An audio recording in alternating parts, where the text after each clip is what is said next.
স্ক্রিনে কম্পিউটার স্ক্রিনে আসার পর আমরা ফটোশপ ওপেন করব।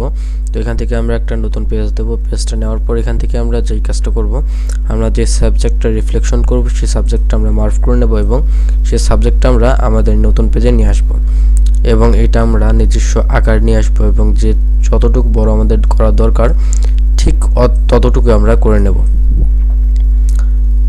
সাবজেক্টটা এখানে আনার পর এখান থেকে আমরা একটা নতুন পেজ নেব। আমরা নতুন পেজটা নেওয়ার পর এখান থেকে আমরা আমাদের কালারটা হোয়াইট করে দেব এবং এখান থেকে ওকে অল্টার প্রেস করে ব্যাক স্পেস ক্লিক করলে এখান থেকে হোয়াইট কালারটা আপনাদের পেজে চলে আসবে এবং এবার যে কাজটা করব আমরা আমাদের এই সাবজেক্টটার দেখতে পাচ্ছেন একটু ঘোলা টাইপের আছে, আমরা এটা ক্লিয়ার করব। ক্লিয়ার করার জন্য দেখতে পাচ্ছেন এই সাবজেক্টে একটু রেড কালার রয়েছে, তো আমরা এই রেড কালারটা একটু বাড়িয়ে দেব। তো আমরা তার জন্য ইমেজে যাব, অ্যাডজাস্টমেন্ট এবং অ্যাডজাস্টমেন্টে যাওয়ার পর এখান থেকে চলে যাব আমরা হিউ স্যাচুরেশনে। যাওয়ার পর এখান থেকে আমরা আমাদের এই লাইটটা একটু কমিয়ে দেব এবং এখান থেকে আমাদের রেড কালারটা একটু বাড়িয়ে দেব। বাড়িয়ে দেওয়ার পর দেখতে পাচ্ছেন আমাদের এই সাবজেক্টটার কালারটা কিন্তু বেরিয়ে গেল। এবার আমরা এখান থেকে ওকে করে দেব। এরপর যে কাজটা করব আমরা আমাদের এই সাবজেক্টটার রিফ্লেকশন তৈরি করার জন্য এটা আমরা কপি করব। এর জন্য আমরা এখান থেকে এখানে আমরা ক্লিক করে আমরা কন্ট্রোল জে প্রেস করব। কন্ট্রোল জে প্রেস করলে এটা ডবল হয়ে যাবে। তো আমরা যেটা কপি তৈরি হচ্ছে সেটা নিচে নিয়ে আসবো এবং এটাকে আমরা রাইট ক্লিক করব। মাউসে রাইট ক্লিক করার পর এখান থেকে চলে আসবে কয়েকটা অপশন, এখান থেকে আমরা ভার্টিক্যালি করে দেব। ভার্টিক্যালি করার পর আমরা শিফট ধরে এটা নিচে নিয়ে আসবো। শিফট ধরলে কি হবে, এটা একদম সোজা সোজা আসবে, মানে বেঁকা হবে না।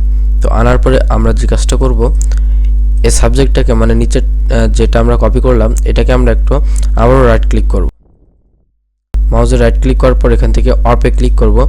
অর্পে ক্লিক করার পর আপনারা বিভিন্নভাবে কাস্টমাইজ করতে পারবেন। দেখুন এটাকে আমরা এই উপরের সাবজেক্টের একদম সোজাসুজি করে দেব।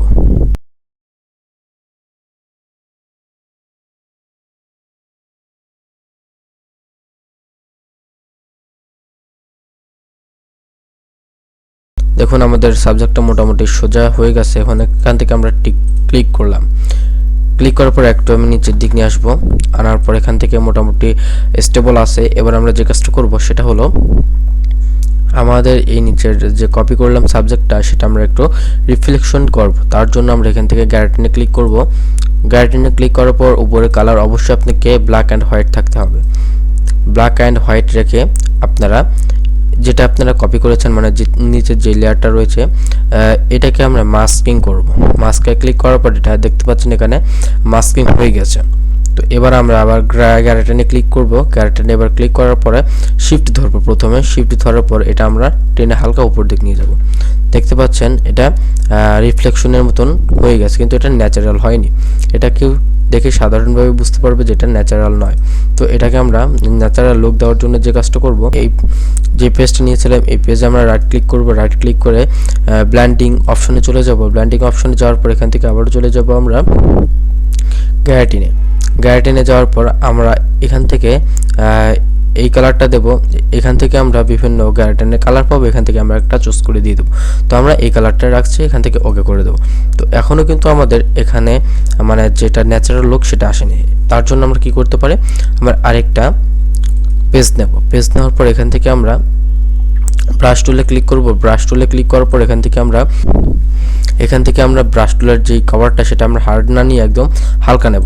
নেওয়ার পর এখান থেকে আমরা অবশ্যই কালারটা ব্ল্যাক করে দেবো।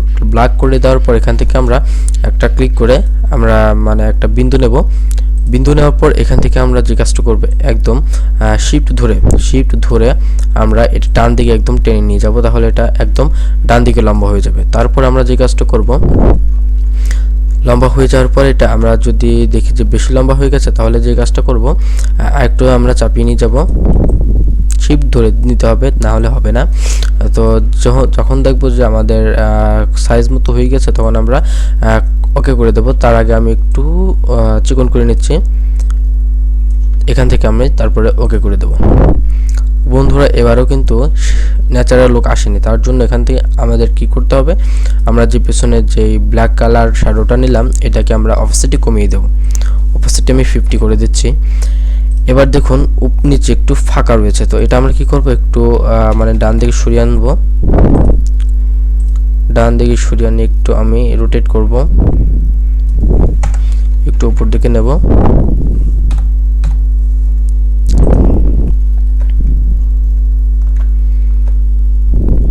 দেখুন বন্ধুরা দেখুন এখন কিন্তু আমাদের এই সাবজেক্টটা মোটামুটি ন্যাচারাল লুকে চলে আসছে। এখন একজন দেখলে বুঝতে পারবে না এটা ন্যাচারাল ভাবেই রয়েছে।